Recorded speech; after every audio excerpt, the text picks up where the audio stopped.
Hello guys and welcome to Quick Solution. Today I'm going to show you how you can add friends from contacts on Instagram. So in order to do that, just open your Instagram application and at the bottom right corner hit the icon with your profile picture. And right here you'll see that you have this option Discover People and you have to tap the option See All.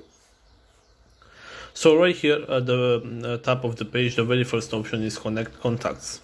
So what you'll have to do right here is hit the connect button and you'll have to allow Instagram to access your contacts. So in order to do that, just hit this button right here where it says allow access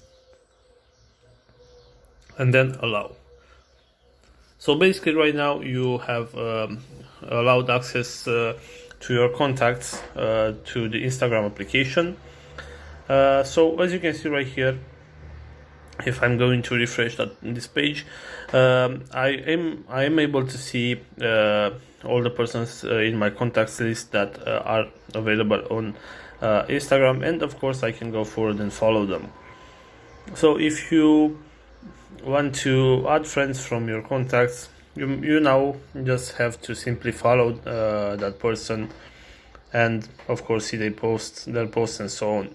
So this is all for today guys. If you enjoyed this video, don't forget to like and subscribe to the channel for more videos like this one.